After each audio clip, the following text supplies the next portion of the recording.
Assalamualaikum warahmatullahi wabarakatuh. Di sini saya Salsabila Tamara, NIM 19042180 akan menjelaskan tentang model dan teknik intervensi dalam pengembangan organisasi yang meliputi pendekatan dasar intervensi, intervensi struktural, dan intervensi kultural. Baiklah, saya akan menjelaskan apa itu intervensi. Intervensi secara umum dalam Kamus Besar Bahasa Indonesia atau KBBI, istilah intervensi adalah campur tangan dalam perselisihan antara dua orang pihak atau orang, golongan, negara, dan sebagainya. Dari pengertian ini dapat diambil kata kuncinya yaitu campur tangan dan perselisihan.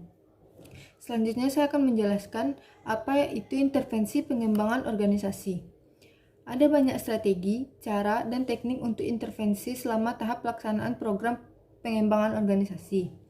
Strategi pengembangan organisasi termasuk perencanaan dan pengarahan program pengembangan organisasi, di mana teknik intervensi berhubungan dengan aspek operasional, perubahan cara tertentu yang digunakan agar tujuan pengembangan organisasi dapat dicapai. Intervensi pengembangan organisasi meliputi berbagai tindakan yang dirancang untuk meningkatkan kesehatan atau memfungsikan sistem klien. Praktisi pengembangan organisasi harus peduli terhadap jangkauan teknik intervensi beragam yang tersedia untuk diterapkan pada sistem target yang diberikan. Semua intervensi pengembangan organisasi bertujuan pada perubahan beberapa aspek spesifik organisasi, iklim, anggota struktur, atau prosedur. Baiklah, selanjutnya saya akan menjelaskan pendekatan intervensi dalam pengembangan organisasi. Di sini pendekatan intervensi dalam pengembangan organisasi ada 3. Yang pertama, saya akan menjelaskan intervensi struktural atau berfokus pada tingkat organisasinya. Intervensi struktural ini meliputi yang pertama rekonstruksi atau reorganisasi. Alasannya alasan ekonomi, proses, komunikasi lancar, dan pengawasan. Yang kedua, sistem imbalan baru. Perilaku fungsi dan konsekuensi konvensional imbalan atas dasar jam kerja dirubah menjadi imbalan dasar kerja. Yang ketiga, perubahan kultur organisasi. Tangguh, eksis, mampu menghadapi tantangan zaman. Yang kedua, itu intervensi teknikal atau berfokus pada tingkat pekerjaannya.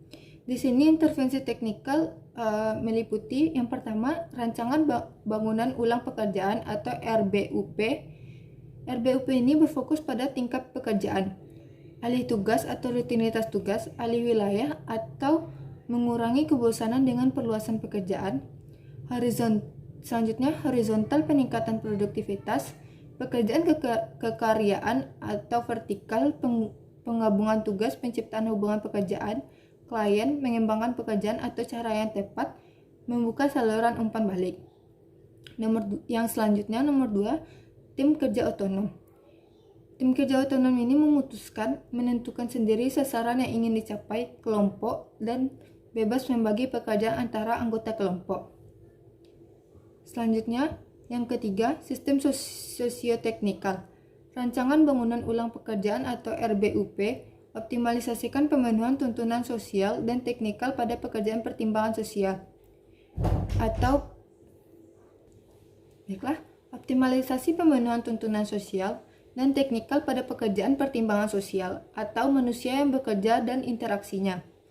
Dan jalur teknikal. Jalur teknikal ini meliputi alat, teknik, prosedur, dan lain-lain yang dipakai dalam pelaksanaan tugas pekerjaan. Yang keempat, peningkatan mutu hidup karyawan. Proses organisasi berupa bersikap tanggapan terhadap kebutuhan pegawai melalui pengembangan mekanisme tertentu yang memungkinkan mereka terlibat penuh dalam pengambilan keputusan mengenai hidup mereka di tempat kerja. Pengakuan dan penghargaan terhadap harkat dan martabat manusia. Timbulnya konsep pemberdayaan manusia di tempat kerja. Bekerja tidak lagi mutlak dipandang atau cari nafkah, sehingga mandiri dan tidak tergantung pada orang lain dalam pemenuhan kebutuhan. Baiklah, yang ketiga saya akan menjelaskan tentang intervensi berfokus pada manusia.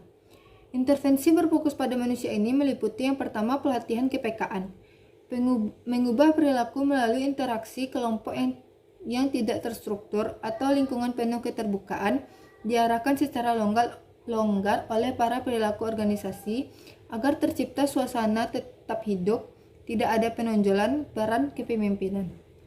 Yang kedua, umpan balik melalui survei. Digunakan untuk mengkaji hal-hal yang berkaitan dengan sikap anggota organisasi, menemukan kesenjangan atau beda profesi, persepsi yang selanjutnya, serta menyelesaikan masalah. Yang ketiga, konsultan proses. Organisasi masih tetap mungkin untuk disempurnakan dalam aspek atau seginya. Selanjutnya, yang keempat, pembinaan tim. Peningkatan interaksi antar anggota tim atau antar tim dalam rangka peningkatan sistem saling percaya atau keterbukaan. Dan yang terakhir, yang kelima, pembinaan kerjasama antar kelompok. Mengubah sikap, pendekatan, stereotip dan persepsi yang dimiliki oleh suatu kelompok tantangan kelompok lain dalam organisasi.